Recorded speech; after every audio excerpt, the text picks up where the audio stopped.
Welcome back friends on my YouTube channel. आज हम एक और लेक्चर स्टार्ट करने जा रहे हैं केमिकल कोऑर्डिनेशन का, लेक्चर नंबर 2।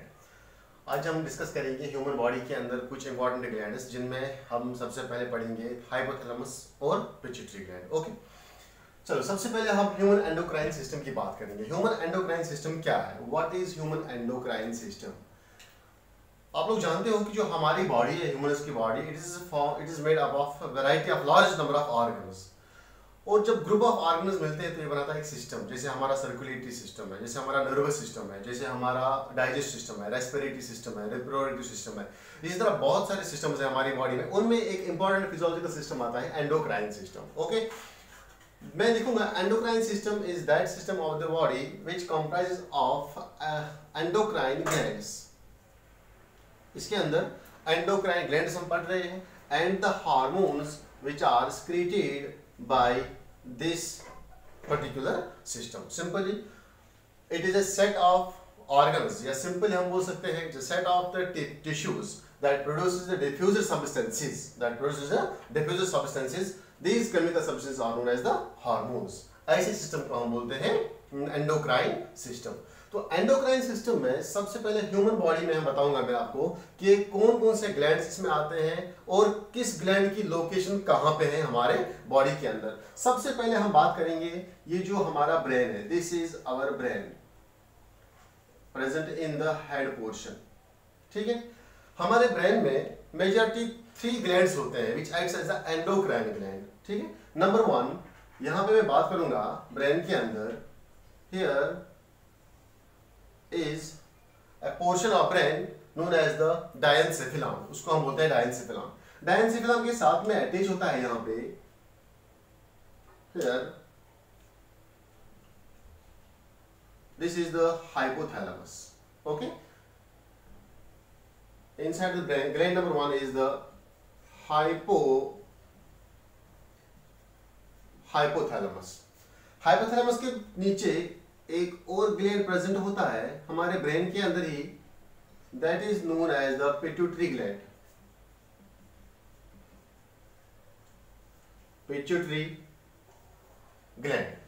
और एक ब्रेन में ही एक और ग्लैंड प्रेजेंट होता है, दैट इज नोन एज, यहाँ पे डायनसेफिलॉन का जो एपिथैलेमस वाला पार्ट है इधर प्रेजेंट होता है, इसको हम बोलते हैं पीनियल ग्लैंड।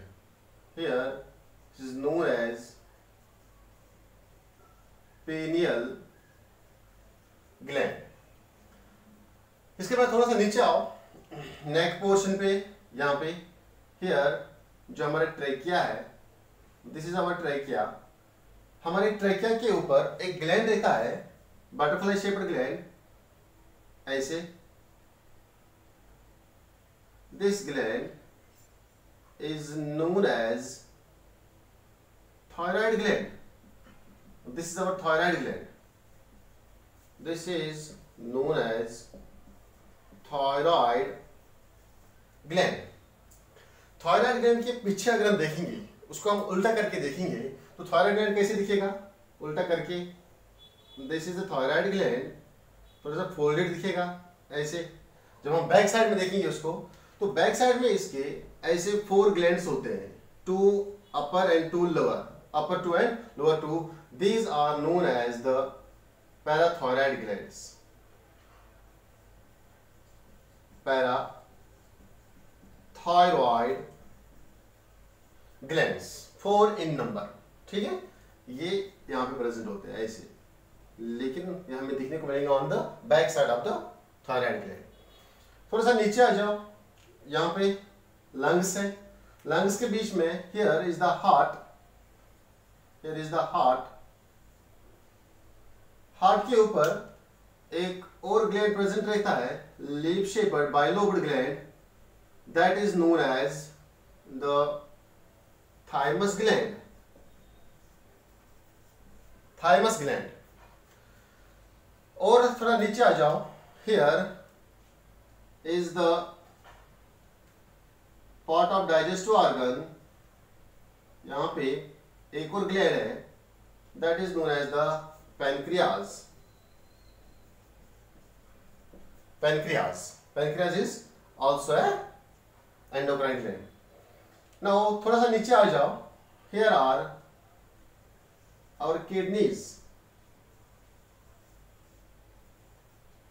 किडनीज के ऊपर, हर एक किडनी के ऊपर एक ग्लैंड रहता है, conical shaped gland. This gland is known as adrenal gland. Okay, here this is known as adrenal gland. Okay, और एक नीचे आ जाओ, अगर हम बात करेंगे, if this is female, it has a pair of ovaries here,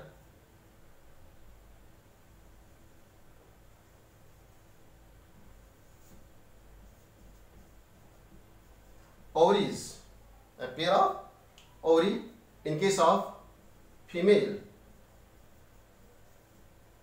In case of female there is ovaries. अगर ये मेल है, there is a pair of testes in case of males. इनको हम कॉमनली नाम देते हैं gonads. Okay, one is the hypothalamus, pituitary gland, pineal gland, हो गए 3।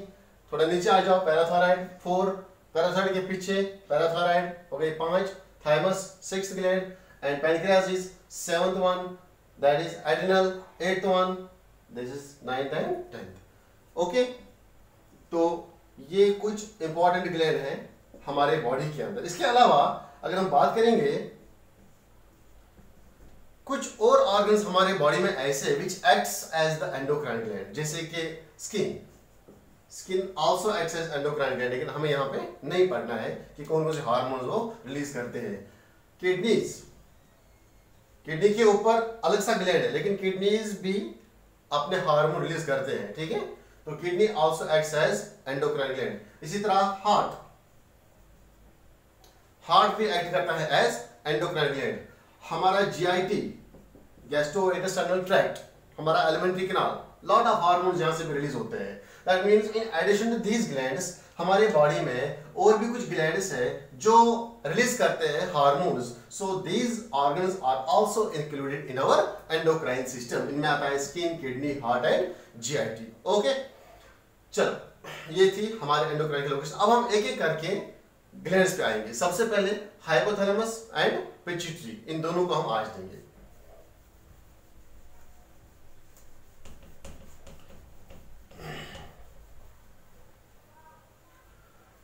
Now,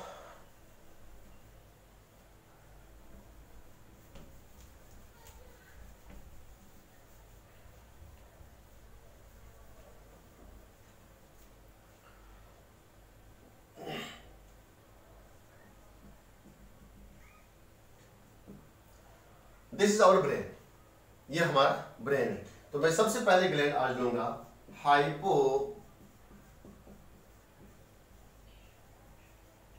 hypothalamus. जब मैं हाइपोथैलेमस की लोकेशन की बात करता हूं, it is present in the body, हमारी बॉडी में प्रेजेंट है। लेकिन बॉडी में कहां पे प्रेजेंट है? हमारे न्यूरल सिस्टम के अंदर, ठीक है। मैं लिखूंगा प्रेजेंट इन द बॉडी के अंदर न्यूरल सिस्टम है। न्यूरल सिस्टम बहुत ही बड़ा है, तो कौन सा वाला पार्ट है न्यूरल सिस्टम का, ठीक है। तो सबसे पहले मैं बताऊंगा, here is the central nervous system. Okay, central nervous system, central nervous system में बहुत सारे पार्ट्स आते हैं। सेंट्रल नर्वस सिस्टम के अंदर ब्रेन रहता है। ओके, सेंट्रल नर्वस सिस्टम के ब्रेन का एक पार्ट रहता है, that is known as the forebrain. This is our central nervous system, brain है हमारा। ये ब्रेन के अंदर जो मेजर पोर्शन ब्रेन का रहता है, that is known as the forebrain. Okay, तो फोर ब्रेन के अंदर सेरिब्रम वाला पार्ट रहता है। सेरिब्रम के अंदर दिस पोर्शन जो मैंने यहां पे बनाया है, हियर, जिसके साथ मैंने ये ग्लैंड्स अटैच रखे हैं ब्लू कलर के, इसको हम बोलते हैं डायनसेफेलॉन।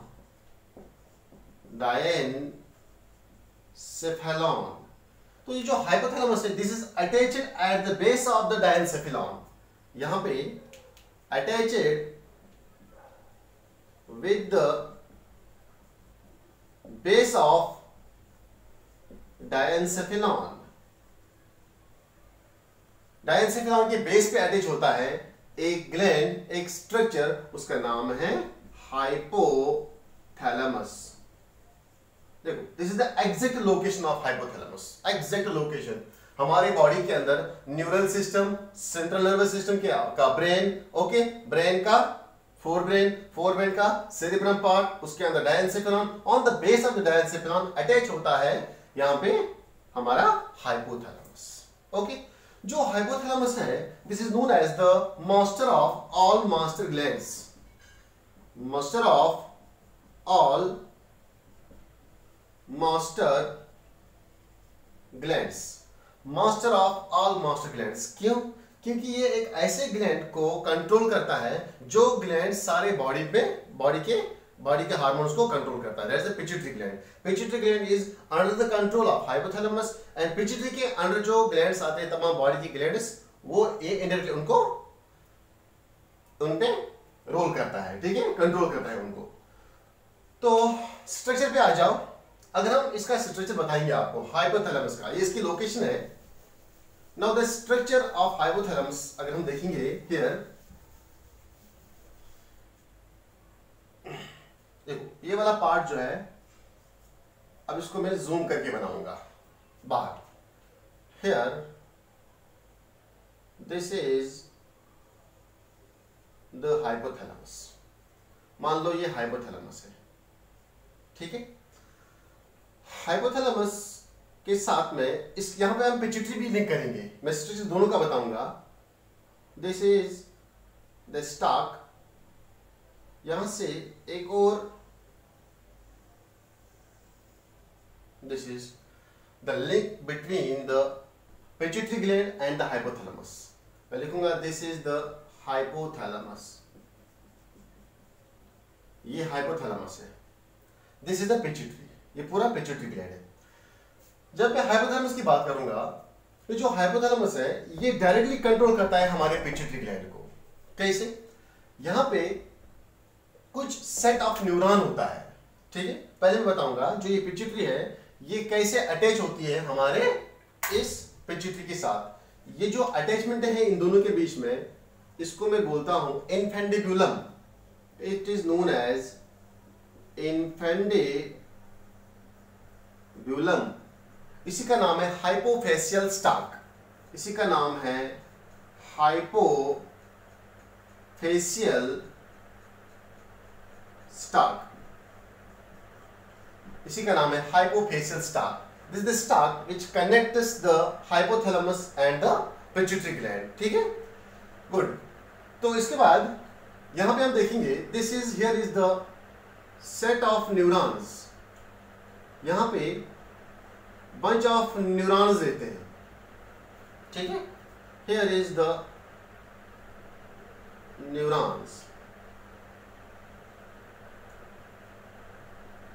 ये न्यूरॉन्स क्या करते हैं, इनको हम क्या बोलते हैं? इनको हम बोलते हैं न्यूरोसेक्रेटरी सेल्स।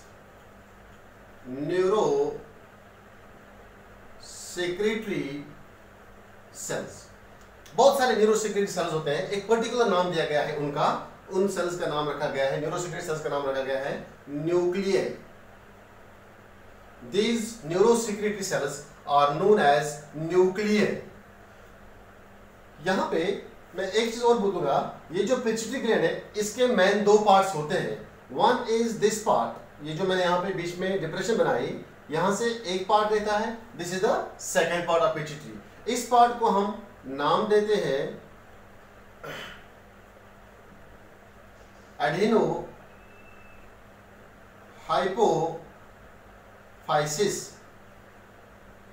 Adeno hypophysis. और ये जो दूसरा लोब बचा, इसको हम नाम देते हैं न्यूरो हाइपोफाइसिस।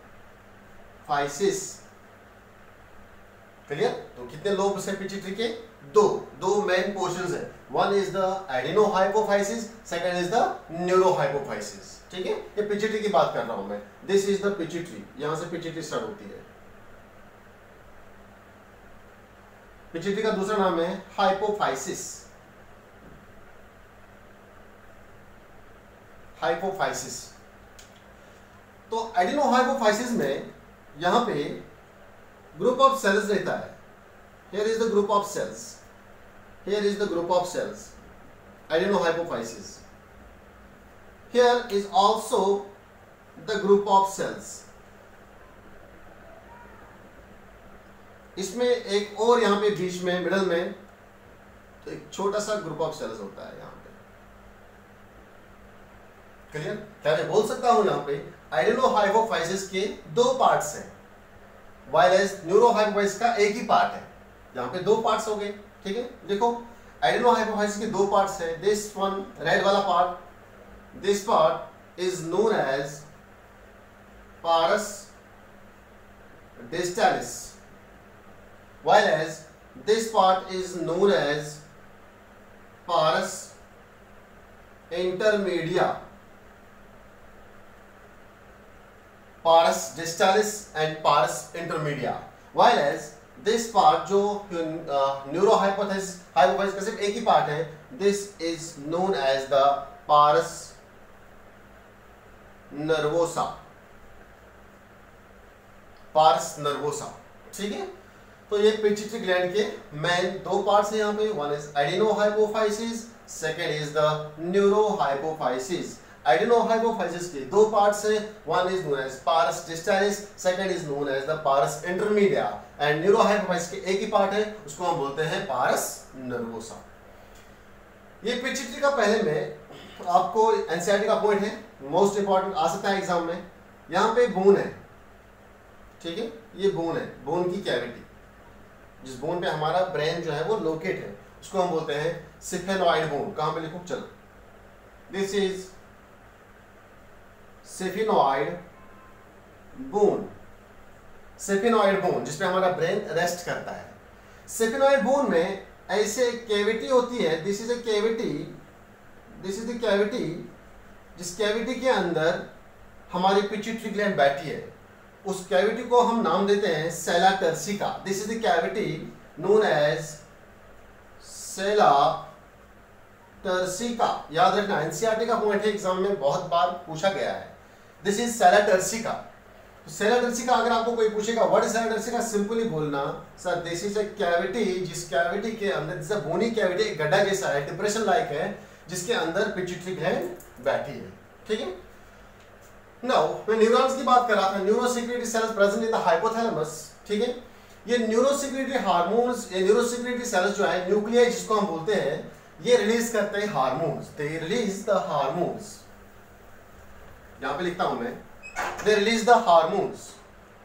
मेनली यहां पे two set of hormone release होते हैं, उनको हम बोलते हैं रिलीजिंग हार्मोन।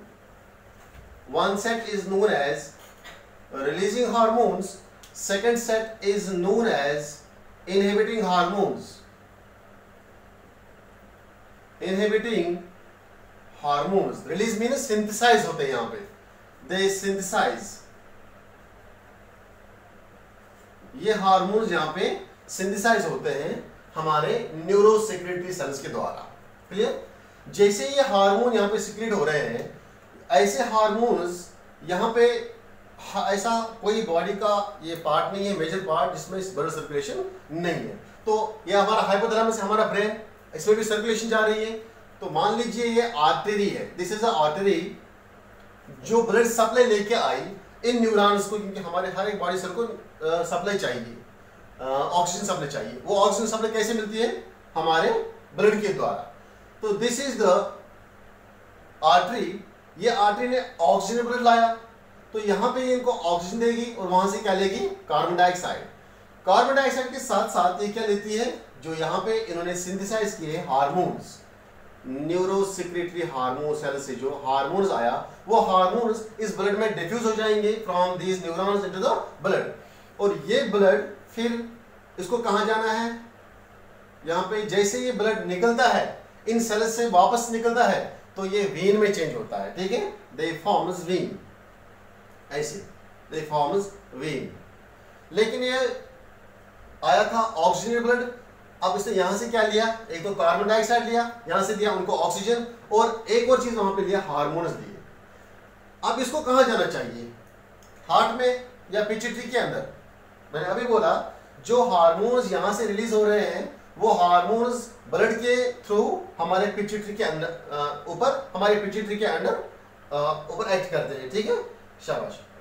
तो जैसे ही ये इस ब्लड के अंदर आए तो ये ब्लड को अब जाना है हार्ट में, लेकिन हार्ट में जाने से पहले ये ब्लड जो है हमारे दूसरे आर्गन के पास जाएगा, दैट इज द पिट्यूटरी। ये ब्लड आएगा यहाँ पे और यहाँ पे आपने ये बनाएगा ब्लड वेसल्स ऐसे, ठीक है।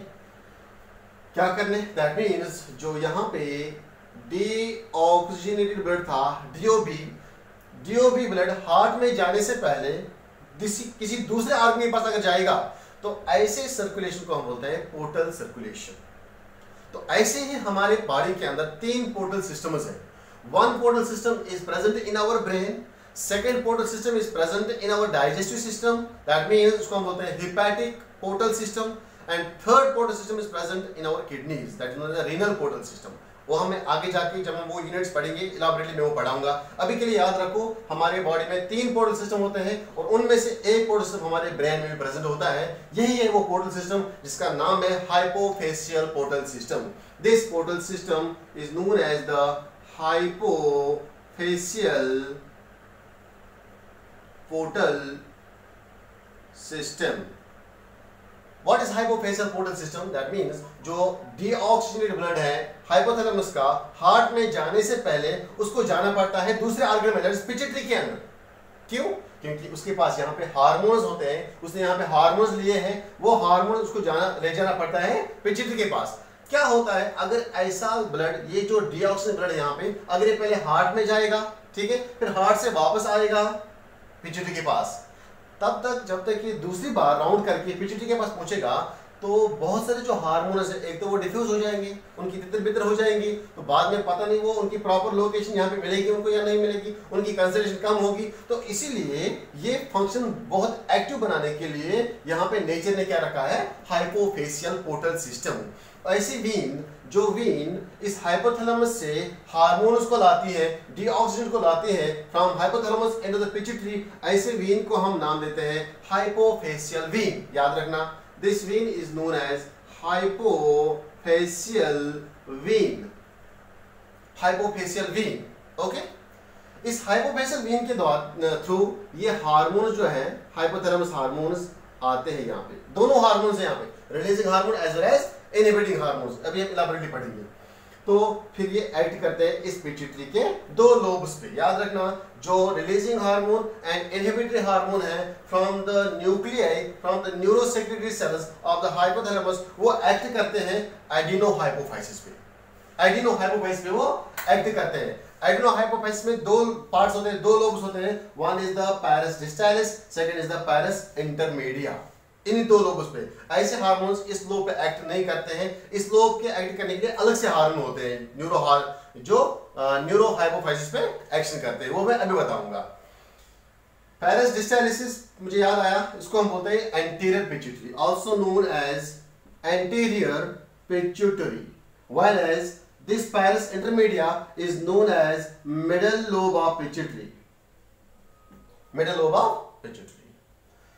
तो इस तरह से ये हार्मोन सिंथेसाइज होते हैं हमारे हाइपोथैलेमस के अंदर और सिक्रीट किए जाते हैं ये इनटू द पिट्यूटरी, ठीक है। और एक चीज याद रखो यहाँ पे, और एक सेट ऑफ यहाँ पे न्यूरॉन्स का होता है। Here one set of neurons जो यहां से निकलता है हाइपोथैलेमस से और डायरेक्टली अपनी सिक्रीशन जो है वो कहां पे छोड़ते हैं, पायरस नर्वोसा के अंदर। याद रखना, ये न्यूरॉन्स ब्लड के थ्रू अपनी सर्कुलेशन, अपने हार्मोन जो है वो ब्लड के अंदर डालते हैं, जिसको मैंने बोला हाइपोफेशियल पोर्टल सिस्टम, ठीक है। लेकिन ये वाले न्यूरॉन्स जो है जो इस हाइपोथैलेमस से निकलते हैं और चले जाते हैं न्यूरोहाइपोफाइसिस के अंदर। न्यूरोहाइपोफाइसिस के पायरस नर्वोसा के पार्ट में दूसरा न्यूरॉन भी आएगा ऐसे, ये भी बनाएगा यहां पे ऐसे, क्लियर। तो ये न्यूरॉन कहां पे प्रेजेंट है, ये इस इन्फेंटिबुलम में प्रेजेंट है या इस हाइपोथैलेमस में प्रेजेंट है या इस पैरेस नर्वस में प्रेजेंट है। याद रखना एक चीज, न्यूरॉन की जहां पे सेल बॉडी होती है वो न्यूरॉन की लोकेशन होती है, इसलिए मैंने लिखा these neurons are present in the hypothalamus. और ये एक्सटेंड करते हैं अपना एक्सॉन, जिसके थ्रू ये अपने सिक्रीशंस डालते हैं। इस एक्सॉन के थ्रू ये एक्सॉन आता है इस इन्फेंटिबुलम के थ्रू, और लास्ट वाला इनके जो एक्सॉन टर्मिनल जिसको हम बोलते हैं वो अपनी सिक्रीशन यहां पे छोड़ते हैं। ठीक है, तो इस तरह से यहां पे ये जो न्यूरॉन है ये कुछ और हार्मोन सिंथेसाइज करते हैं, जो हार्मोन्स सिंथेसाइज होते हैं इस हाइपोथैलेमस के अंदर, और इस न्यूरॉन के थ्रू ये हार्मोन्स आते हैं और स्क्रीट किए जाते हैं इस पैरेस नर्वोसा के अंदर। जो ये एक्सॉन टर्मिनल है इन न्यूरॉन्स का, जो न्यूरॉन्स यहां पे पैरेस नर्वोसा में आ गए, इन न्यूरॉन्स को हम नाम देते हैं, याद रखना इधर, ये जो न्यूरॉन के उसको हम बोलते हैं एक्सॉन टर्मिनल कॉमन लैंग्वेज में, लेकिन यहां पे उसको हम नाम देते हैं हेरिंगस बॉडीज। हेरिंगस bodies, ये axon terminal of this neuron which enters in the pars nervosa is known as Heringus bodies। ठीक है, Heringus bodies। अब ये मसला है न्यूरॉन का, ये दो न्यूरॉन मैंने यहां पे बनाए, दो बंच ऑफ न्यूरॉन्स, ये रिलीज करते हैं एक हार्मोन यहां पे। इस हार्मोन का नाम है, जो मैंने ग्रीन कलर का बनाया, इसका नाम है ऑक्सीटोसिन। सिंथेसाइज कहां पे हुआ? हाइपोथैलेमस के अंदर। स्टोर कहां पे किया जाता है? हमारे पैरेस नर्वोसा के अंदर। एक हार्मोन ऑक्सीटोसिन, ये जो न्यूरॉन है जिसने ऑक्सीटोसिन रिलीज किया, इसको हम बोलते हैं paraventricular nucleus. May be net में शायद ऐसे क्वेश्चन नहीं पूछे जाएंगे, लेकिन फिर भी अगर आप कोई और एग्जाम देना चाहते हैं, जैसे कि जिटमर है, AIMPT है, तो और भी बहुत सारे एग्जाम्स हैं एम्स के लिए, तो ऐसे में ऐसे क्वेश्चंस पूछे जाते हैं। ठीक है, इसको हम बोलते हैं पैरावेंट्रिकुलर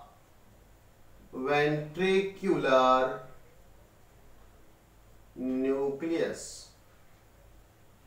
पैरावेंट्रिकुलर न्यूक्लियस, ऐसे न्यूक्लियस को, जो न्यूक्लियस यहां पे, ऐसे न्यूक्लियस को मैं नाम देता हूं पैरावेंट्रिकुलर न्यूक्लियस। इसने ऑक्सीटोसिन यहां पे सिंथेसाइज किया और स्टोर कहां पे किया? पैरेस नर्वोसा में। एक और न्यूक्लियस है यहां पे, दिस न्यूक्लियस हियर, ये एक और यहां पे सिंथेसाइज करता है हार्मोन, दूसरा हार्मोन ये सिंथेसाइज करता है, उस हार्मोन का नाम है वैसोप्रेसिन और ADH। जगह यहां पे बहुत कम है लिखने के लिए, चलो मैं यहां पे लिखता हूं। दिस हार्मोन, जो सेकंड हार्मोन यहां पे इससे रिलीज किया दूसरे न्यूरॉन ने, इसको मैं बोलता हूं वैसोप्रेसिन। वैसोप्रेसिन, जो न्यूरॉन वैसोप्रेसिन रिलीज करता है, उस न्यूरॉन का नाम है, ये था पैरावेंट्रिकुलर न्यूक्लियस, इसको हम बोलते हैं सुप्रा ऑप्टिक न्यूक्लियस। ये देखो, सुप्रा ऑप्टिक न्यूक्लियस ने रिलीज किया वैसोप्रेसिन, एंड पैरावेंट्रिकुलर न्यूक्लियस ने रिलीज किया ऑक्सीटोसिन। दैट मींस दो हार्मोन स्टोर किए जाते हैं, दो हार्मोन्स यहां पे स्टोर किए जाते हैं, जो रिलीज हो हाइपोथैलेमस से और इनको स्टोर करता है। व्हाइल एज जो रिलीजिंग हार्मोन एंडोक्राइन हार्मोन है, अब ये हमें अलग से पढ़ेंगे। ठीक है, दीज आर टोटल 9 हार्मोन्स जो इन न्यूरोसिक्रेटरी सेल्स से सिक्रीट होके हमारे एडिनोहाइपोफाइसिस और एडिनोहाइपोफाइसिस और पैरस इंटरमीडिएटा पे एक्ट करते हैं। दैट मींस मेनली पैरस डिस्टैलिस एंड पैरस इंटरमीडिएटा पे ये दो ग्रुप ऑफ हार्मोन्स एक्शन करते हैं। फिर आगे जाके क्या करते हैं, अब हम वो देखेंगे। ये डायग्राम जो है ये याद रखना, मोस्ट इंपॉर्टेंट है। सब मैकेनिज्म जो हम पढ़ेंगे इसी पे डिपेंड है। ठीक है, चलो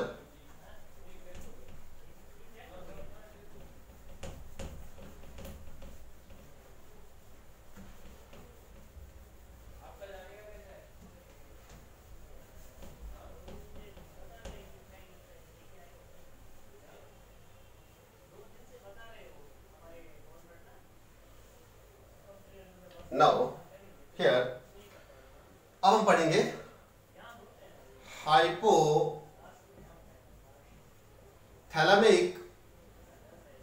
हार्मोन्स। जैसे मैंने स्ट्रक्चर में दोनों डिस्कस किए हैं, पिट्यूटरी के साथ साथ मैंने डिस्कस किया है हाइपोथैलेमस भी। इसी तरह हाइपोथैलेमस के हार्मोन्स के साथ साथ मैं डिस्कस करूंगा पिट्यूटरी के हार्मोन में, तब जाके आपको एक कनेक्टिंग लिंक बनेगी इन दोनों के बीच में। क्योंकि मैंने अभी बोला जो भी हाइपोथैलेमिक हार्मोन है वो सिक्रीट होने के बाद पिट्यूटरी पे एक्शन करते हैं। Clear?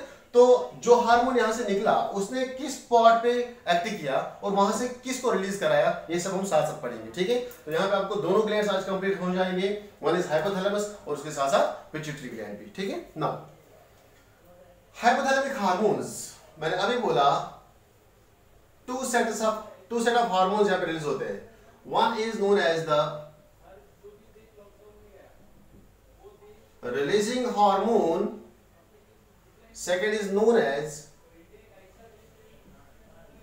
inhibiting hormones, releasing hormones and inhibiting hormones, इनको हम फैक्टर्स के नाम से भी बोलते हैं।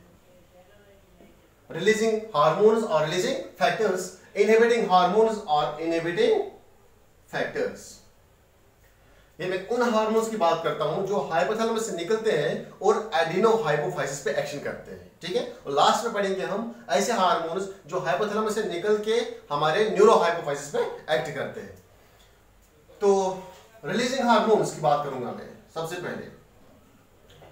Number one, hormone number one releasing hormone, that is GH RH, releasing hormone. जहां पे भी वर्ड हार्मोन के अंदर रिलीजिंग आएगा या रिलीज आएगा वो समझना आपको हाइपोथैलेमिक हार्मोन है। जब मैं GHRH की बात करूंगा, इसका फुल फॉर्म है growth hormone releasing hormone, growth hormone releasing hormone, GHRH, growth hormone releasing hormone. ये जो रिलीजिंग हार्मोन है यहां पे, ये किस पे एक्ट करेगा? शाबाश, ये हाइपोथैलेमिक हार्मोन है। हाइपोथैलेमस से निकल के इट एक्ट्स ऑन मींस ये उसको पॉजिटिव सिग्नल भेजता है। किसको पॉजिटिव सिग्नल भेजता है? Here is our pituitary gland, here is our pituitary. Pituitary का कौन सा वाला पार्ट? पैरिस डिस्टालिस, याद रखना, पैरिस डिस्टालिस वाला पार्ट पे ये एक्ट करता है और पिट्यूटरी से एक हार्मोन रिलीज कराता है। उस हार्मोन का नाम है growth hormone, growth hormone GH, growth hormone और GH। इसी का नाम है somatotropin,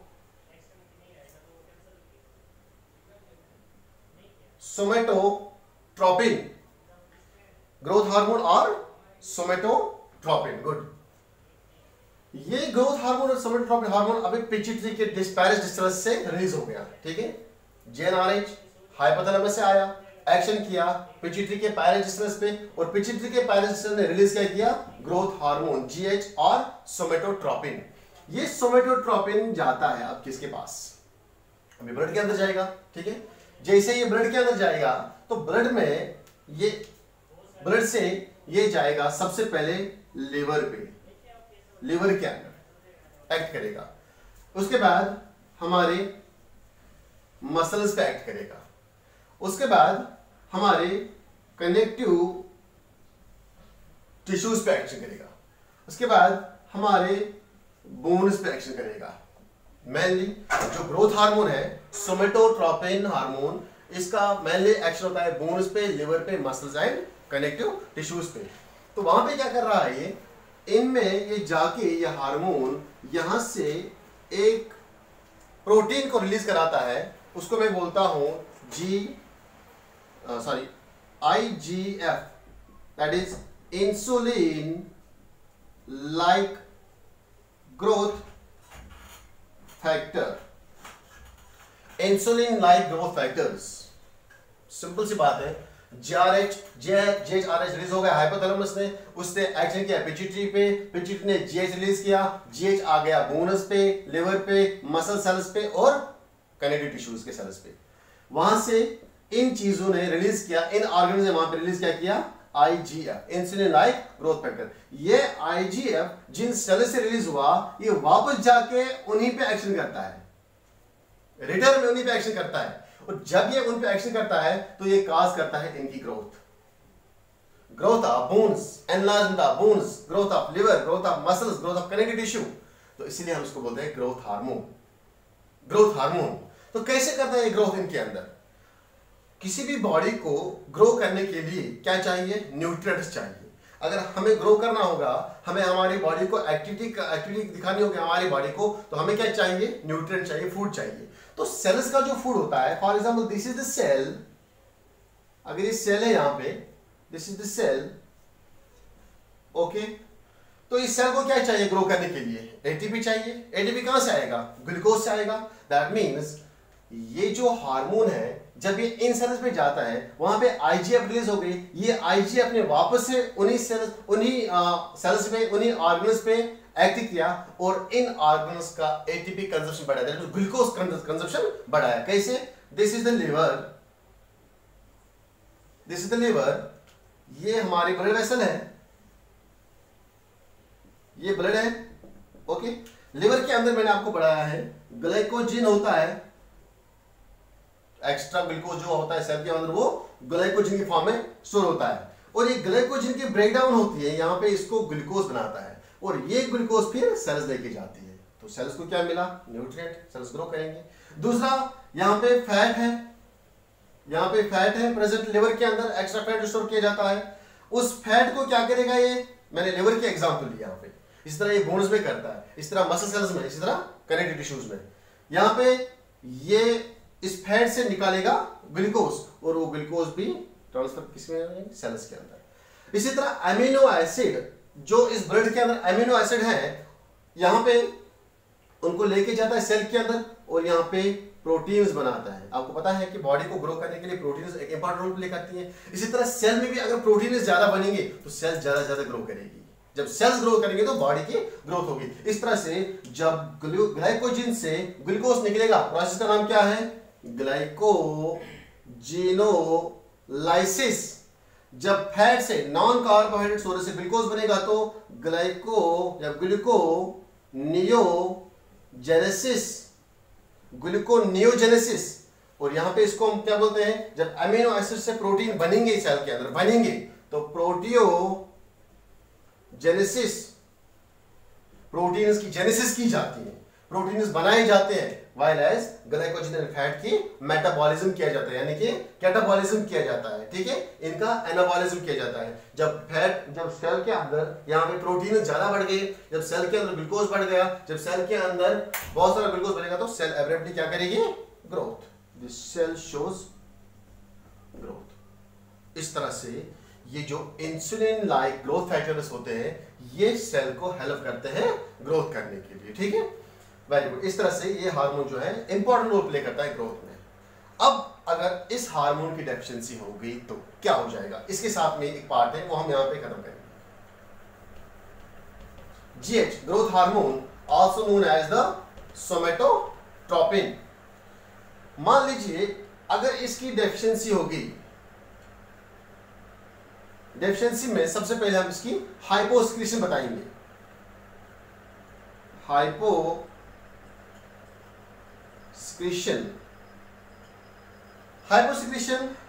in case of child. अगर चाइल्ड के अंदर इमेजिन करो ग्रोथ हार्मोन नहीं बना, क्या सेल्स ग्रो करेंगे? नहीं करेंगे। जब सेल्स ही ग्रो नहीं करेंगे तो चाइल्ड के अंदर एक डिजीज काज होती है, इसको हम बोलते हैं डिवार्फिज्म, यानी कि पिट्यूटरी की वजह से ग्रोथ नहीं हुई बॉडी की, इसलिए नाम देते हैं इसको हम pituitary dwarfism. This disease is known as the pituitary dwarfism, pituitary dwarfism, ठीक है। अगर मैं अडल्ट्स की बात करूंगा, अडल्ट्स मीन्स जिन्होंने एक पर्टिकुलर हाइट जो है वो अटेन की है, जिसकी बॉडी ने पर्टिकुलर ग्रोथ उसमें हो चुकी है ऑलरेडी, लेकिन ग्रोथ हार्मोन की डेफिशिएंसी होगी, क्या उनकी ग्रोथ वापस आएगी? क्या वो छोटे हो जाएंगे? नहीं, ऐसा नहीं हो जाता। फिर क्या हो जाएगा? उनकी डेफिशिएंसी अगर हो जाएगी तो यहाँ पे उनका प्रॉपर ग्लूकोज मेटाबॉलिज्म नहीं हो रहा है, उनका प्रॉपर फैट मेटाबॉलिज्म नहीं हो रहा है, लेकिन हाइपोसिक्रेशन हो जाएगी अडल्ट्स में। क्लियर? क्योंकि अडल्ट्स जो है उन्होंने एक प्रॉपर हाइट अटेन की है, तो वो इसके कम होने से, इस हार्मोन के कम होने से उनकी हाइट कम नहीं होगी, बल्कि उनके मेटाबॉलिज्म पे इफेक्ट पड़ेगा। ठीक है? नो हाइपर सिक्रीशन, अगर मैं हाइपर सिक्रीशन की बात करूंगा, एनसीईआरटी का पॉइंट है, ओके याद रखना, हाइपर सिक्रीशन ऑफ जीएच, किसकी? जीएच की बात कर रहा हूं मैं।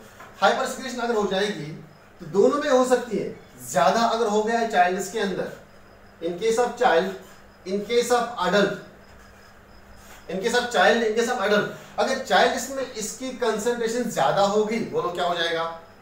एनलार्ज, ग्रोथ ज्यादा होगी। अगर पिट्यूटरी की वजह से ग्रोथ ज्यादा होगी तो उसको हम बोलते हैं जिजेंटिज्म।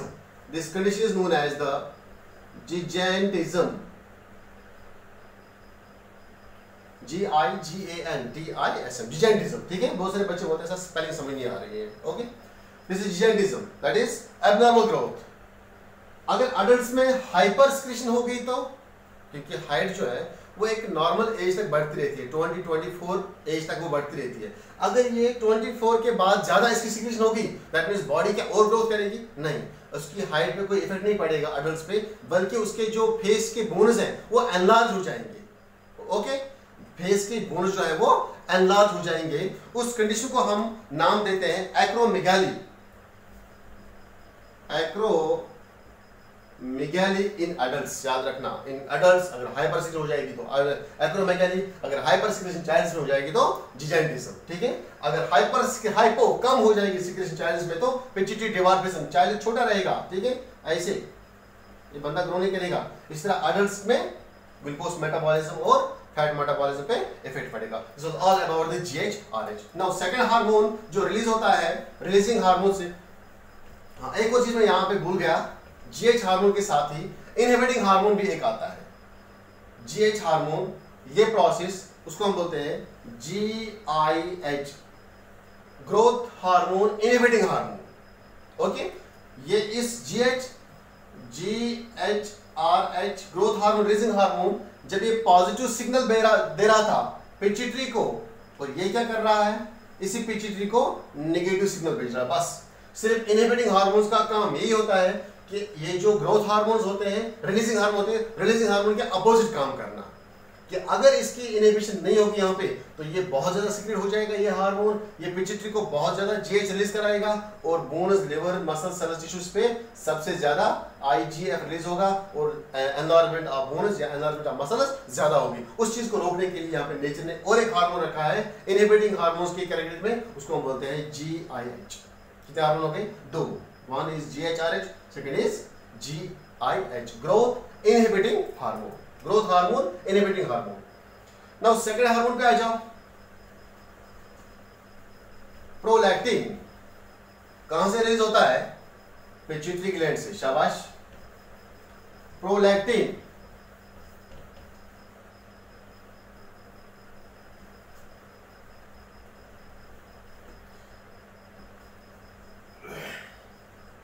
Second hormone is the prolactin. ये हाइपोथैलेमस हार्मोन है, यहां पे पिट्यूटरी के हार्मोन है। पिट्यूटरी से निकलता है प्रोलैक्टिन PL। ओके, ये हार्मोन को रिलीज कौन कराता है? हाइपोथैलेमस से। ये वहां पे हाइपोथैलेमस है। हाइपोथैलेमस से एक और रिलीजिंग हार्मोन निकलता है, उसको हम बोलते हैं प्रोलैक्टिन रिलीजिंग हार्मोन PRH। यहां पे भी रिलीजिंग हार्मोन आ गया। रिलीजिंग जब भी आएगा तो हाइपोथैलेमिक हार्मोन है। तो ये हार्मोन पॉजिटिव सिग्नल देता है किसको? हमारे पिट्यूटरी को। ठीक है, यहां पे लिखूंगा मैं, आपको अच्छे से अंडरस्टैंड हो जाएगा। दिस इज द हियर, इसने पॉजिटिव सिग्नल भेजा हमारे पिट्यूटरी ग्लैंड को। पिट्यूटरी ग्लैंड के कौन से पार्ट को? 3 पार्ट्स बताए मैंने अभी, न्यूरोहाइपोफाइसिस एंड एडेनोहाइपोफाइसिस। ये एडेनोहाइपोफाइसिस के पायरस डिस्टालिस, ये साथ साथ याद रखना। बहुत बार क्वेश्चन पूछे जाते हैं इसमें। पिट्यूटरी के पायरस डिस्टेंस पे एक्ट करेगा और बोलेगा पिट्यूटरी के पायरस डिस्टेंस को कि आपको एक हार्मोन रिलीज करना है जिसका नाम है प्रोलैक्टिन। प्रोलैक्टिन, लैक्टिन इसमें आया, milk hormone, milk synthesizing hormone. This is known as the milk synthesizing hormone. Milk synthesizing hormone, ऐसा हार्मोन जो मिल्क सिंथेसिस में हेल्प करता है। अब ये प्रोलैक्टिन क्या करेगा? This prolactin goes to the mammary glands. Okay, this prolactin goes to the mammary glands. Here if this is the mammary gland, if this is the mammary gland में कहां पे एक्ट करेगा ये? Here are the alveoli. ये lungs के alveoli नहीं है, these are the alveoli of the mammary gland, जो यहां पे एक कॉमन डक्ट बनाता है। ओके, वो कॉमन डक्ट फिर यहां पे निपल में आके ओपन हो जाता है। यहां पे सिंथेसिस ऑफ मिल्क हो जाती है इन एल्वियोलस के अंदर। Here this is the milk, यहां पे ये मिल्क सिंथेसाइज करेगा। मिल्क सिक्रीट नहीं कराएगा, याद रखना। मिल्क इजेक्टिंग हार्मोन जो है वो ऑक्सीटोसिन है। यहां पे ड्यूरिंग द प्रेगनेंसी या at the time of parturition के टाइम पे यहां पे ये हार्मोन की सिंथेसाइज होती है, रिलीजिंग होती है हार्मोन की, प्रोलैक्टिन। और ये प्रोलैक्टिन एक्ट करता है मेमोरी ग्लैंड्स के इन एल्वियोलस पे। मैं लिखूंगा यहां पे this is alveoli with milk। Alveoli में मिल्क बनता है, क्लियर। इसके साथ साथ में ये करता है डेवलपमेंट ऑफ, यानी कि growth of breast after parturition. Mother के जो ब्रेस्ट्स होते हैं उनमें a little bit ग्रोथ आती है। क्यों? क्योंकि उनमें मिल्क की प्रोडक्शन इंक्रीज हो जाती है। तो ये मिल्क यहाँ पे स्टोर होता है जब तक न इसकी डिलीवरी हो जाएगी, क्लियर, तब तक ये मिल्क बाहर नहीं आता है। क्यों नहीं आता है? क्योंकि उसको बाहर निकालने में दूसरे हार्मोन का रोल है ऑक्सीटोसिन। कैसे वो इसको बाहर निकालता है वो मैं आपको पढ़ाऊंगा ह्यूमन रिप्रोडक्शन में। अभी तक के लिए याद रखो, प्रोलैक्टिन एक्ट करता है एल्वियोलाई ऑफ लंग्स पे और ये सिंथेसाइज ऑफ मिल्क करते हैं, इसको हम बोलते हैं मिल्क सिंथेसाइजिंग हार्मोन। ठीक है, बस। इसके अपोजिट में एक और हार्मोन निकलता है, that is called as the prolactin inhibiting hormone. इसका सेकंड हार्मोन इनहिबिटिंग नेचर का, prolactin inhibiting hormone. This is inhibiting hormone. ये क्या करता है? ये नेगेटिव सिग्नल भेजता है इस पिट्यूटरी को कि बस कर, अब प्रोलैक्टिन की जरूरत नहीं है। नेगेटिव सिग्नल वाला ये स्टॉप कराता है इस एक्शन को, पॉजिटिव सिग्नल वाला एनहांस करता है इस एक्शन को। ठीक है, याद रखना। हो गया प्रोलैक्टिन भी। Hormone number third, that is the, चलो यहां पे लिखा मैं, जो हाइपोथैलेमस से रिलीज होता है। सेकंड ग्रुप ऑफ हार्मोन्स ये था, इसमें दो आते हैं, prolactin inhibiting hormone and prolactin releasing hormone. अब यहां पे मेलानोसाइट हार्मोन रिलीजिंग हार्मोन, इसको हम बोलते हैं MRH। MRH melanocyte hormone releasing hormone. ठीक है, जो ये मेलानोसाइट रिलीजिंग हार्मोन होता है ये पॉजिटिव सिग्नल भेजता है। It gives the positive signals, किसको? पिट्यूटरी ग्लैंड को। पिट्यूटरी ग्लैंड के कौन से पार्ट को? यहां पे ये चीज समझना जरूरी है, ये एक वाहिद हार्मोन है जो हाइपोथैलेमस से निकलता है, एक सिंगल हार्मोन है MRH, जो हाइपोथैलेमस से निकल के हमारे पिट्यूटरी के पारस इंटरमीडिया पे एक्ट करता है। मैं लिखूंगा this is the pituitary gland, pituitary gland के पारस इंटरमीडिया पे एक्ट करता है, ये पारस इंटरमीडिया पे। और पारस इंटरमीडिया से क्या रिलीज कराता है? It releases melanocyte stimulating hormone, melanocyte stimulating hormone, इसको हम बोलते हैं MSH हार्मोन। याद रखना, MRH रिलीज कराता है MSH from pars intermedia.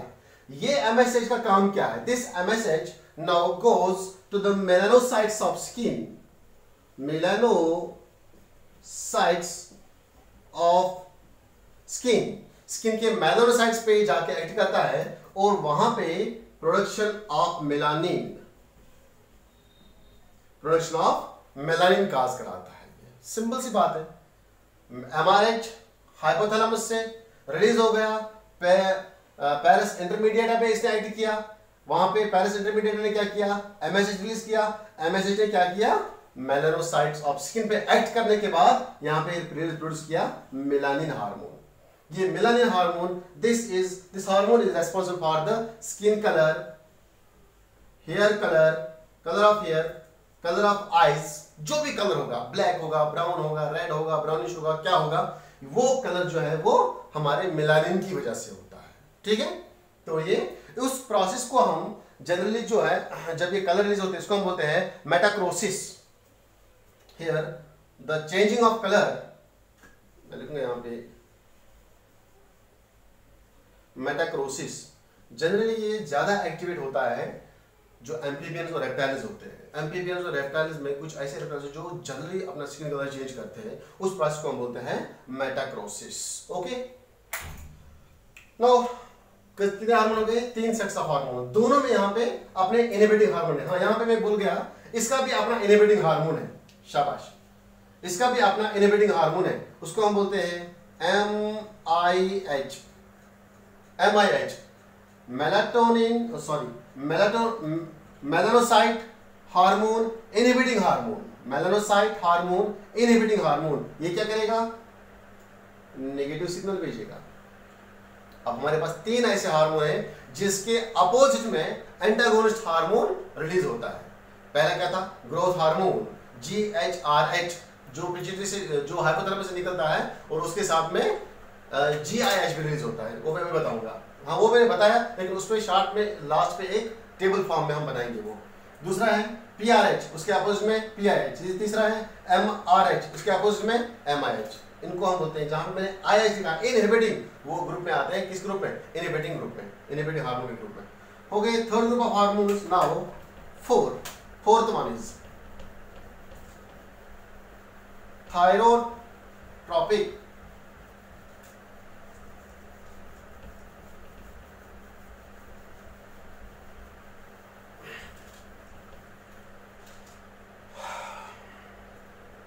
Now fourth one is thyro, जो हाइपोथैलेमस रिलीज होता है, थायरोट्रोपिन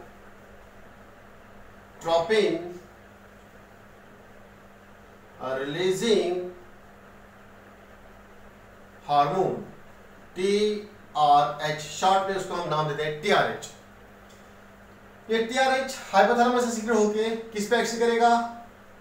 शाबाश, पिट्यूटरी पे। पिट्यूटरी के कौन से पार्ट पे? वापस आ जाओ, पैरस डिस्टालिस पे, पैरस डिस्टालिस पे एक्शन करेगा।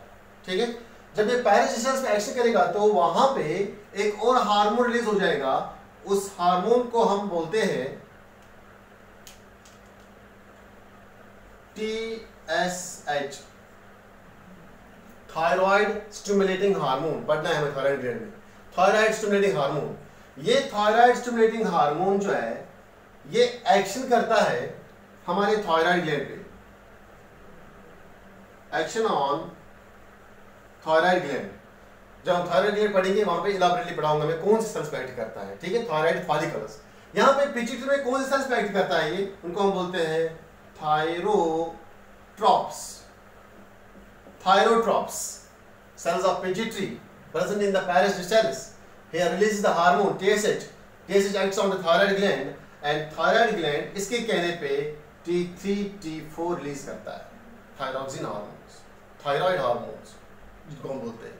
ओके, तो ये जो TRH है, इसके अगेंस्ट में कोई भी इनहिबिटिंग हार्मोन रिलीज नहीं होता है। क्यों नहीं होता है? जैसे मैंने बताया था, GHRH growth hormone releasing hormone के साथ में एक और हार्मोन निकलता है GIH, ग्रोथ इनहिबिटिंग हार्मोन। अभी हमने पढ़ा PRH, prolactin inhibiting hormone, prolactin releasing hormone के साथ में निकलता है प्रोलैक्टिन इनहिबिटिंग हार्मोन। ऐसे यहाँ पे TIH नहीं निकलता है। TIH आप सोचोगे थायराइड इनहिबिटिंग हार्मोन? नहीं, ये हार्मोन बिल्कुल भी एग्जिस्ट नहीं है। क्यों? क्योंकि यहाँ पे जो T3 है, अगर इसकी प्रोडक्शन ज्यादा होगी, if the production of T3 increases normal से ज्यादा, तो एब्रप्टली यहाँ से सिग्नल्स आते हैं, इस हाइपोथैलेमस को मिलता है कि बस कर, इसको हम बोलते हैं नेगेटिव सिग्नल। ये नेगेटिव सिग्नल भेजता है इस हाइपोथैलेमस को भी और इस पिट्यूटरी को भी कि अब बॉडी में हार्मोन और डालने की जरूरत नहीं है। तो इस प्रोसेस को हम क्या बोलते हैं? Negative feedback. नेगेटिव फीडबैक ऐसे प्रोसेस जब अपना ही हार्मोन अपने ही प्रोडक्शन को बंद करेगा, इसको हम बोलते हैं अपने ही पैरों पे कुल्हाड़ी मारना। वैसे यहाँ पे नहीं है, ये अपने फायदे के लिए करता है, ठीक है? अपने फायदे के लिए क्या? हमारी बॉडी के लिए, हमारे फायदे के लिए। तो इसको हम बोलते हैं नेगेटिव फीडबैक। ओके, तो इसलिए यहाँ पे TRH हार्मोन जो है वो एग्जिस्ट नहीं है। नाउ एक और हार्मोन पे आ जाओ, नंबर 5, दैट इज द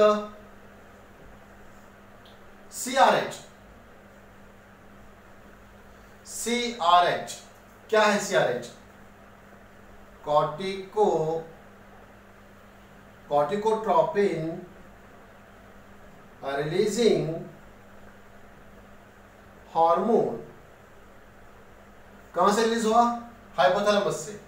और किस पे एक्ट करेगा? पिट्यूटरी के पैरस डिस्टलिस पे। एक्ट्स ऑन, यानी कि ये पॉजिटिव सिग्नल भेजता है, ये भी यहाँ पे पॉजिटिव सिग्नल भेजता था, हियर ये आल्सो पॉजिटिव सिग्नल भेजेगा। किस पे पॉजिटिव सिग्नल भेजेगा? हमारे पिट्यूटरी के पैरस डिस्टलिस के ऊपर। और पैरस डिस्टलिस इसके कहने पे एक हार्मोन रिलीज करती है, इसका नाम है ACTH। याद रखना, एड्रीनो कॉर्टिकोट्रोपिक हार्मोन, उनको हम सिंपल बोलते हैं कॉर्टिकॉइड्स, कॉर्टिकॉइड हार्मोन्स, ठीक है? कॉर्टिकॉइड रिलीजिंग हार्मोन्स, ये कॉर्टिसोल को रिलीज कराता है। ये कहां से आया? पिट्यूटरी से। और एक्ट किस पे करेगा? Acts on mainly adrenal cortex, adrenal gland जो किडनी के ऊपर प्रेजेंट होते हैं। एड्रिनल ग्लैंड के दो पार्ट्स होते हैं, मेडुला एंड कॉर्टेक्स, लेकिन ये एड्रिनल ग्लैंड के कॉर्टेक्स पे एक्ट करेगा। याद रखना, एड्रिनल ग्लैंड के कॉर्टेक्स पे, और वहां से mainly 3 groups of hormone release कराता है। जो मेन हार्मोन है वो है कॉर्टिसोल। उस तीनों ग्रुप्स ऑफ हार्मोन्स को जब हम पढ़ेंगे एड्रिनल ग्लैंड, वहां पे बताऊंगा मैं glucocorticoids, mineralocorticoids and adrenal weak androgens. उनको उनमें जो मेन होता है वो होता है कॉर्टिसोल। कॉर्टिसोल एक ग्लूकोकॉर्टिकॉइड है, कॉर्टिसोल हार्मोन, ठीक है? इन तीनों ग्रुप्स को हम नाम देते हैं corticoid hormones, simply corticoid hormones या सिंपली कॉर्टिकॉइड्स बोलते हैं उनको, ठीक है? तो मैं याद रखो यहाँ पे कॉर्टिसोल रिलीज कहां पे हुआ? हमारे एड्रिनल कॉर्टेक्स से। किसने रिलीज कराया? ACTH ने। ACTH कहां से रिलीज हो गया? पिट्यूटरी के पैरस डिस्टलिस से। इसने किसको रिलीज कराया? CRH ने, ठीक है? यहां पे भी अगर कॉर्टिसोल की कंसंट्रेशन नॉर्मल से बढ़ गई, ज्यादा रिलीज होगी, तो ये वापस से नेगेटिव सिग्नल भेजता है हाइपोथैलेमस को और नेगेटिव सिग्नल भेजता है पिट्यूटरी को। क्या आप अपना सिक्रेशन आप बंद करो। इसका मतलब ये है कि CRH जो है, कॉर्टिकोट्रोपिन रिलीजिंग हार्मोन जो है, इसका भी CIH नहीं है। कॉर्टिकोट्रोपिन इनहिबिटिंग हार्मोन यहाँ पे एग्जिस्ट नहीं होता है। क्लियर? क्यों? क्योंकि उसको अपने ही हार्मोन से नेगेटिव सिग्नल मिलता है। क्लियर? खत्म हो गया ये। लास्ट वाला हार्मोन, हार्मोन नंबर 6 जो रिलीज होता है हाइपोथैलेमस से, दैट इज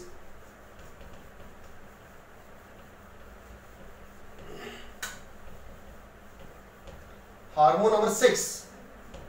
फिर हम कैलकुलेशन करेंगे हार्मोन्स की, टोटल हार्मोन्स कितने आ गए। हार्मोन नंबर 6 जो हाइपोथैलेमस से रिलीज होता है, ठीक है, न्यूक्लियस से, जिसको हम बोलते हैं neurosecretory cells, that is GnRH। देखो GHRH और GnRH में डिफरेंस है। वहां पे GHRH है, यहाँ पे GN स्मॉल n है, दैट मीन्स गोनेडो, इसका फुल नाम है gonadotropin releasing hormone. Gonadotropin releasing hormone, ये gonadotropin releasing hormone positive signal देता है हमारे पिट्यूटरी ग्लैंड को। कौन से पार्ट को?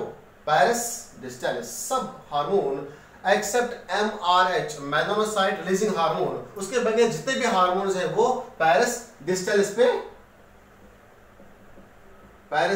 एक्ट करता है।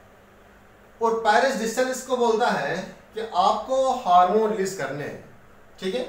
यहां पे दो हार्मोन रिलीज होते हैं, FSH and LH, FSH and LH, जिनको हम बोलते हैं सिंपली गोनेडोट्रोपिक हार्मोन्स। इनका दूसरा नाम है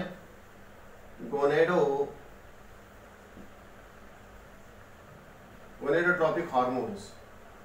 ये है यहाँ पे गोनेडोट्रोपिन रिलीजिंग हार्मोन, ये है gonadotropic hormone GH, okay, simply GH। ये GH क्या करता है, इसके पास अलग अलग लोकेशंस है एक्शन करने के लिए। ये अगर मेल्स के अंदर रिलीज होगा या अगर फीमेल्स के अंदर रिलीज होगा, दोनों FSH एंड LH, तो मेल्स में टेस्टिस पे एक्शन करेगा, टेस्टिस, वाइल फीमेल्स पे एक्शन करेंगे ओवरीज पे। जब ये मेल्स में टेस्टिस पे एक्शन करेगा तो टेस्टिस से रिलीज क्या करेगा, शाबाश, टेस्टोस्टेरोन पढ़ना है हमें गोनेड्स में, ठीक है। और ओवरीज क्या रिलीज करेंगे, एस्ट्रोजन।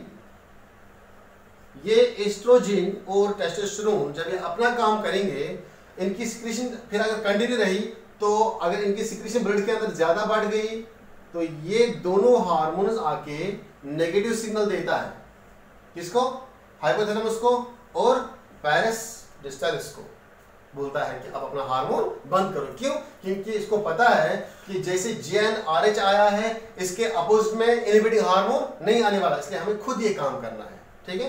तो हियर आल्सो GnIH यहाँ पे एग्जिस्ट नहीं है, क्योंकि ऐसे हार्मोन्स खुद ही अपनी नेगेटिव सिग्नल भेजते हैं। इसको क्या बोलते हैं, negative feedback, okay, negative feedback. ये याद रखना, कौन कौन सा हार्मोन पिट्यूटरी से रिलीज होके नेगेटिव सिग्नल भेजता है और कौन कौन किस हार्मोन के पास में इनहिबिटिंग हार्मोन साथ रिलीज होते हैं, क्वेश्चन आते हैं एग्जाम में।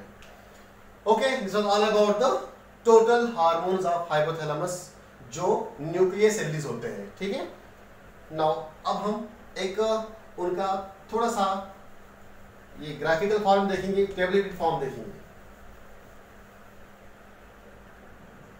देखो, मैंने आपको बोला ग्रोथ पहले हम बोलेंगे GHRH, ठीक है। इसके साथ में क्या रिलीज होता है, GHIH इनहिबिटिंग हार्मोन, इसके साथ में दूसरा क्या बोला था मैंने, प्रोलैक्टिन रिलीजिंग हार्मोन, यानी कि तीन ऐसे हार्मोन हैं जिनके साथ में इनहिबिटिंग हार्मोन्स भी रिलीज होते हैं। PRH, इसका साथ में निकलता है PIH, प्रोलैक्टिन इनहिबिटिंग हार्मोन।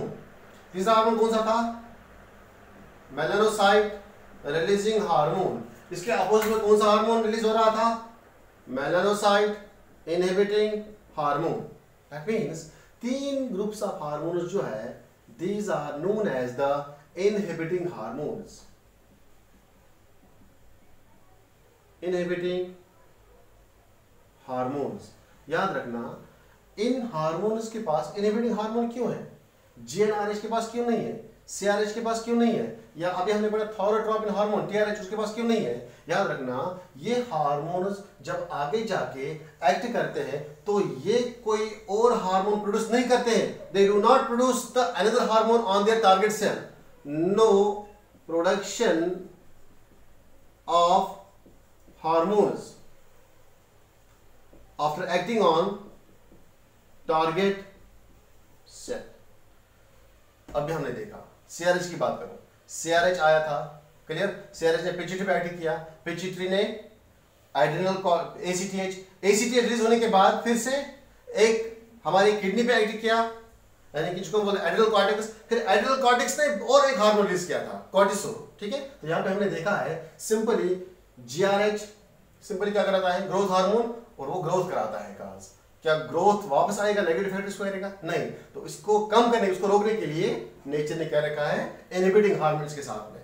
अगर हम बात करेंगे प्रोलैक्टिन इनहिबिटिंग हार्मोन की, अगर ये PRH ये मिल्क रिलीज कराता है, सॉरी मिल्क सिंथेसाइज कराता है, तो ऐसा नहीं है कि अगर मिल्क की सिक्रेशन ज्यादा होगी तो मिल्क वापस हमारे सर्कुलेटरी सिस्टम में हमारे ब्रेन के सेल्स में चिपकेगा, बस करो अब अपना हार्मोन रिलीज बंद करना, ऐसा नहीं होगा क्योंकि डायरेक्ट प्रोडक्ट रिलीज करता है यहाँ पे, इसलिए नेचर ने इसके पास क्या रखा, इनहिबिटिंग हार्मोन। ठीक है, एमआरएच मेलानोसाइट मेलानिन रिलीज करता है, तो मेलानिन वो भी ब्लड के अंदर नहीं आ सकता है, हमारे ब्रेन के पास नहीं जा सकता है, हाइपोथैलेमस के पास कि अब सेल्स को मेलानिन नहीं चाहिए, आप अपना ये एमआरएच बंद करो, नहीं। दैट मींस याद रखो शॉर्ट में कि जो हार्मोन्स आगे जाके अपने टारगेट ग्लैंड्स पे फर्दर हार्मोन्स की और दूसरे हार्मोन्स की प्रोडक्शन नहीं कराता है, तो वो हार्मोन्स के साथ में यहाँ पे क्या होते हैं, अपने इनहिबिटिंग हार्मोन्स। ठीक है, ये चीज याद रखना। ठीक है, तो all about the hypothalamic hormone जो हाइपोथैलेमस से निकल के सिर्फ एडिनो हाइपोफाइसिस पे एक्ट करता है। ठीक है, चलो मैं यहाँ पे फोर्थ वाला हार्मोन लिखूंगा, that is thyroid releasing thyrotropin releasing hormone. Number 5 कौन सा था, CRH। नंबर 6 कौन था, दैट इज GnRH। अब टोटल नंबर ऑफ हार्मोन्स के कितने हुए यहाँ पे, 1 2 3 4 5 6 प्लस 3 6 7 8 9। ये जो 9 हार्मोन्स हैं ये हाइपोथैलेमस से निकल के एक्ट करते हैं on the adeno hypophysis, act on adeno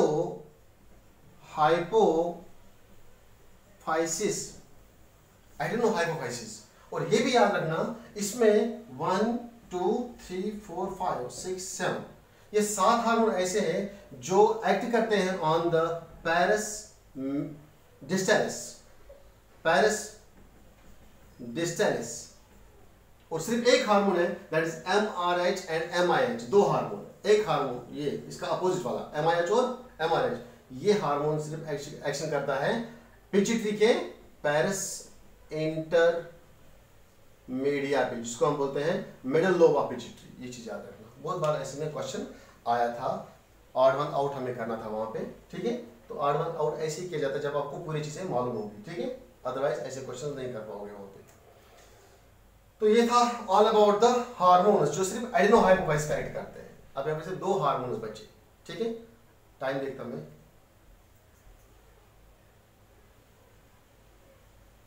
चलो करते खत्म इसको यहाँ पे, तो हमारा पूरा पिट्यूटरी यहाँ पे खत्म हो जाएगा, पिट्यूटरी प्लस हाइपोथैलेमस।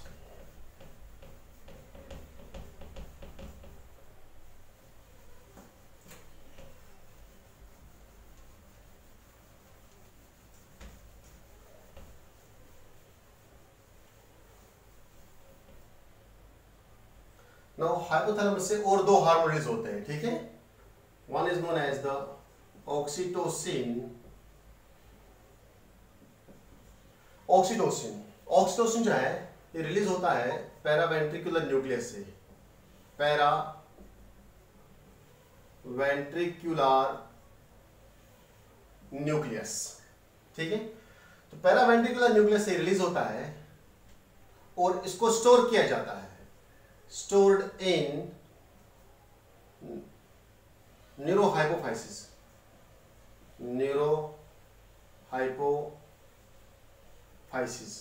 किसमें, कौन से रीजन में, पैरस नर्वोसा। याद रखना जो इसको हम बोलते हैं posterior pituitary, also known as the posterior pituitary. Posterior pituitary कोई भी हार्मोन सिंथेसाइज नहीं करता है, याद रखना। जो पोस्टीरियर पिट्यूटरी है it could not synthesize its hormones, it only stores the hormones which are synthesized in the hypothalamus, only stores the 2 hypothalamic hormones। सिर्फ पोस्टीरियर पिट्यूटरी जो है सिर्फ 2 हाइपोथैलेमिक हार्मोन्स स्टोर करते हैं, नॉट सिंथेसाइज। ठीक है, ये याद रखना, एक है ऑक्सीटोसिन, दूसरा है वैसोप्रेसिन जो यहाँ पे स्टोर करते हैं ये। नाउ रोल ऑफ ऑक्सीटोसिन, क्या रोल प्ले करता है ऑक्सीटोसिन? सबसे इंपॉर्टेंट रोल जो है इसके पास जो एक एक्शन है मसल्स को कॉन्ट्रैक्ट करने की। ठीक है, causes muscular contraction, it causes muscular contraction, muscles को कॉन्ट्रैक्ट करने में हेल्प करता है ये। जनरली उनको हम बोलते हैं यूटेराइन मसल। जो यूटेराइन मसल है जनरली ये रिलीज होता है एट द टाइम ऑफ पार्चुलेशन, यानी कि end of pregnancy, end of pregnancy, जिसको हम बोलते हैं end of gestation. End of gestation period में ये हार्मोन रिलीज होता है। जैसे ये हार्मोन रिलीज हो जाएगा, दिस इज आवर यूट्रस, और ये यूट्रस के इन वॉल्स पे एक्ट करता है। इनको हम बोलते हैं myometrium muscles, myometrium walls of uterus. और यहां पे जैसे एक्ट करने के बाद क्या करता है, इनकी कॉन्ट्रैक्शन कराता है। ये कॉन्ट्रैक्शन, जैसे ही ये मसल्स में कॉन्ट्रैक्शन कराता है, जो मदर है दैट फील्स पेन, जिसको हम बोलते हैं लेबर पेन। ओके, एक रोल है इसका ये। सेकंड रोल जो है, यह हार्मोन जो है इसका एक और नाम है, that is known as the birth hormone. याद रखना, birth hormone, due to this reason it's known as the birth hormone. So this is known as birth hormone because it causes the contraction of the uterine muscles, जो child birth में हमें, अगर normal delivery हो गई तो child birth में ये हमें हेल्प करता है। तो सेकेंड रोल, इसका पहला रोल था। दूसरा रोल इसका क्या है, it acts on after delivery. After delivery milk produce होता है, ठीक है। It acts on milk globules, ठीक है, या alveoli of mammary gland. Mammary gland पे एक्ट करता है और वहां पे इजेक्शन ऑफ मिल्क कराता है। इजेक्शन ऑफ मिल्क, जो मैंने इससे पहले डायग्राम बताई थी, ठीक है, वहां पे सिर्फ स्टोर किया था मिल्क, पी इसने प्रोलैक्टिन हार्मोन है, only stores the milk, but ये हार्मोन जो है ये इसको इजेक्ट कराता है, इसलिए इसको हम बोलते हैं milk ejecting hormone. This also known as the milk ejecting hormone, milk ejecting hormone. Clear? इसी का एक और नाम है, इसको हम बोलते हैं love hormone.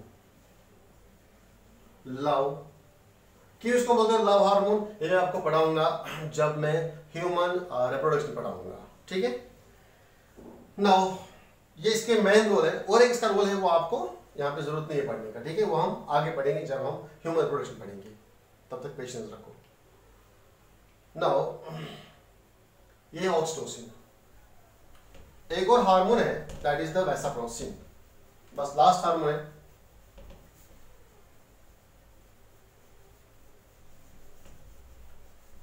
वैसाप्रोसिन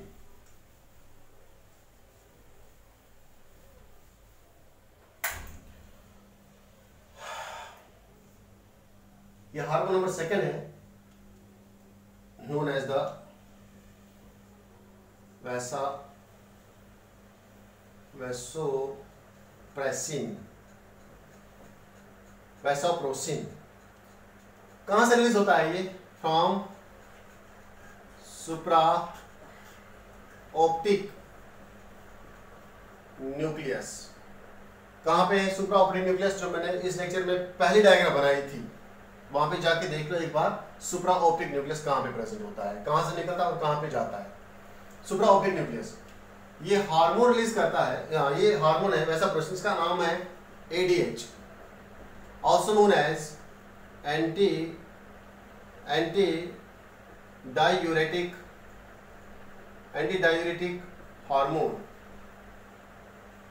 ADH, anti diuretic hormone. क्यों इसको बोलते हैं एंटी डायूरेटिक हार्मोन? नाउ इसका रोल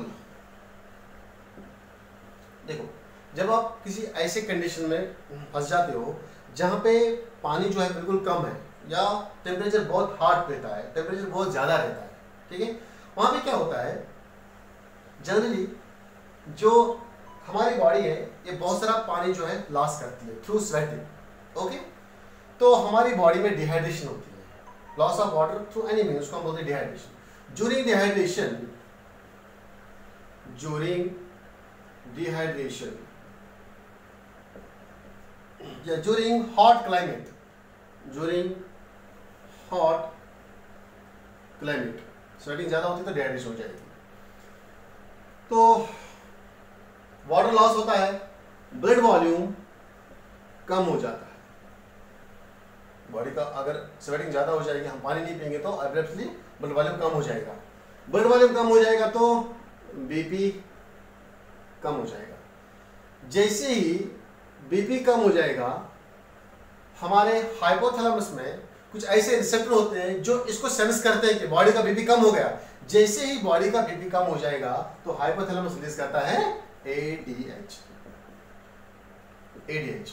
तो ये एडीएच आके एक्ट करता है on, it acts on DCT. What is DCT? मैंने आपको पढ़ाया है किडनी चैप्टर में।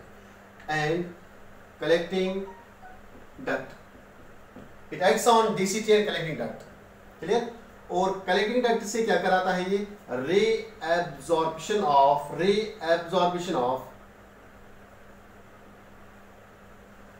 Water and sodium ions. जो water and sodium ions, this is the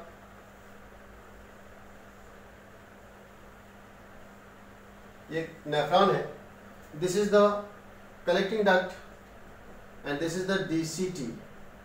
मैंने बोला आपको एडीएच आता है कलेक्टिंग डक्ट पे और यहाँ पे आता है, ठीक है। और यहाँ पे जो सोडियम है प्लस इसके अंदर जो वाटर है, जो वाटर यहाँ से ब्लड से फिल्ट्रेट हो गया था और उसको जाना था कलेक्टिंग डक्ट में यूरिन बनने के लिए, उस वाटर को ये वापस खींचता है किसके अंदर? This is our blood vessel. इस वाटर को ये वापस खींचता है हमारे ब्लड वेसल के अंदर। दैट इज वाटर जब आएगा तो साथ में सोडियम भी आएगा। दैट मीन्स जिस वाटर को, जिस सोडियम को यहाँ पे यूरिन बनाने के लिए जहाँ पे स्प्लिट किया था, तो ये उसी वाटर को वापस आता है ब्लड के अंदर। जब ब्लड के अंदर वाटर वापस आएगा तो जो बीपी यहाँ पे गिरा था, जो ब्लड वॉल्यूम यहाँ पे कम हो गया था, क्या वो ब्लड वॉल्यूम बराबर इंक्रीज हो जाएगा? यस। जब ब्लड वॉल्यूम इंक्रीज हो जाएगा तो मैं बोल सकता हूं बीपी बढ़ेगा। यस, ठीक है।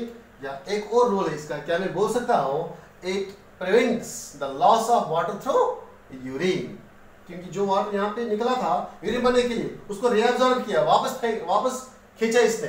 Clear? It prevents the loss of water through urine के थ्रू जो वाटर लॉस होता है उसको बचाता है। Clear?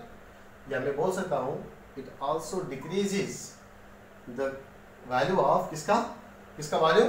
Filtrate. Decreases the volume of filtrate. बहुत बार एग्जाम में क्वेश्चन पूछा गया था, which are the following hormone is responsible for the filtrate volume decrease, for the decrease the volume of filtrate. कौन सा हार्मोन रेस्पॉन्सिबल है फिल्ट्रेट का वॉल्यूम डिक्रीज करने के लिए? That is the ADH. और कौन सा है? एल्डोस्टेरोन। ठीक है, यहाँ पे इसको हम बोलते हैं anti diuretic hormone. Anti means हो गया opposite, which plays the opposite role. Diuretic ऐसे सब्सटेंसेस जो यूरिन की कंसंट्रेशन बढ़ाते हैं। Anti means opposite to those substances that increases the urine output, but ये क्या करता है? Decreases the urine output. इसलिए इसको हम बोलते हैं anti diuretic hormone. Okay, last point है इसका डेफिशिएंसी। अगर इसकी डेफिशिएंसी हो गई, क्योंकि आपके एनसीईआरटी ने वो मेंशन किया है, deficiency of this hormone, deficiency of this hormone मैं यहां पे लिखूंगा। अगर इस हार्मोन की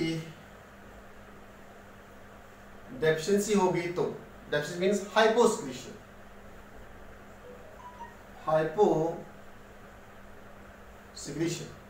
हाइपोसिक्रीशन होगी तो यहां पे क्या रीअब्जॉर्प्शन ऑफ वाटर होगा? नहीं होगा। That means it increases the urine output। Urine output बढ़ेगा, क्योंकि जिस जो वाटर जो यहाँ पे प्रिवेंट करता था वाटर लॉस होने से यूरिन के अंदर, अब उसी हार्मोन की यहाँ पे डेफिशिएंसी होगी, वही हार्मोन यहाँ पे नहीं आया तो यूरिन के अंदर वाटर जो है, यूरिन के थ्रू वाटर जो है वो ज्यादा से ज्यादा लॉस होगा। जब वाटर लॉस होगा ज्यादा तो डिहाइड्रेशन काज होगी। जब डिहाइड्रेशन काज होगी, क्या उस प्रोसेस को मैं क्या बोलता हूँ, जब बार बार यूरिनेशन होगी, polyuria. Here is the condition known as polyuria. इसके साथ सोडियम आयन भी लॉस होंगे। क्लियर? जब यूरिन ज्यादा लॉस होगा तो इसमें पॉलीयूरिया होगा। पॉलीयूरिया के साथ साथ ये पेशेंट जो है ज्यादा थर्स्टी फील करेगा, that's known as the polydipsia condition इसमें आएगी। पॉलीयूरिया इसमें जाएगा, बार बार यूरिनेशन के लिए जाएगा पर्सन, और पॉलीडिप्सिया बार बार जब यूरिन बॉडी से ज्यादा पास करेगा तो ऑब्वियसली वो पानी भी ज्यादा पिएगा, उसको हम बोलते हैं polydipsia. That means increase the thirst, increasing thirst. जब ये कंडीशन होती है बॉडी में तो उसको हम नाम देते हैं, एक डिजीज होती है, एक डायबिटीज होती है, उसको बोलते हैं डायबिटीज इंसिपिडस। याद रखना, डायबिटीज मेलिटस पैनक्रियास से रिलेटेड है, इंसुलिन से रिलेटेड है, लेकिन यहाँ पे मैं कंडीशन लिखता हूँ, this is known as diabetes insipidus. The deficiency of या हाइपोस्क्रीशन ऑफ एडीएच, एडीएच की जब डिक्रीजिंग कंसंट्रेशन में इसकी सिक्रीशन होती है, बहुत कम सिक्रीशन होती है या डेफिशिएंसी होती है, it leads the disease known as diabetes insipidus. Diabetes insipidus. अगर इसकी हाइपर सिक्रीशन हो जाएगी तो खुद ही सोचो, ज्यादा सिक्रीट हो जाएगा तो ज्यादा रीअब्जॉर्प्शन ऑफ वाटर होगा। क्लियर? तो यहाँ पे ज्यादा यूरिन, ज्यादा ये जो ब्लड के अंदर ब्लड वॉल्यूम बढ़ेगा। जब ब्लड वॉल्यूम ज्यादा बढ़ेगा तो बीपी का क्या होगा, ज्यादा होगा या कम होगा, बीपी बढ़ेगा, हुजूर में बीपी बढ़ेगा। और यहाँ पे जब वाटर ज्यादा रीअब्जॉर्ब हो जाएगा फिल्ट्रेट से हमारे ब्लड के अंदर, तो वाटर जो है वो हमारे टिश्यूज के अंदर में जमा होने लगेगा। तो एक प्रोसेस का नाम है एडिमा, स्वेलिंग ऑफ स्किन। ठीक है? जो हमारी स्किन है वो स्वेलो अप हो जाएगी, that is known as the edema. Edema किसका काज है? हाइपर सिक्रीशन का, hyper secretion of ADH। BP बढ़ेगा, ब्लड वॉल्यूम ज्यादा होगा तो एडिमा होगा। ठीक है? वो हाइपर सिक्रीशन का काज है। लेकिन ये काज जो मैंने बताया है diabetes insipidus is mainly due to the deficiency of ADH, deficiency of ADH। Okay, so it's all about the hypothalamus and related gland, pituitary gland. ठीक है? तो अगर इसमें कोई भी डाउट होगा आप मुझे वीडियो के लास्ट पे कमेंट में बताइएगा कहाँ पे डाउट है, I will clear that. Okay, thank you very much.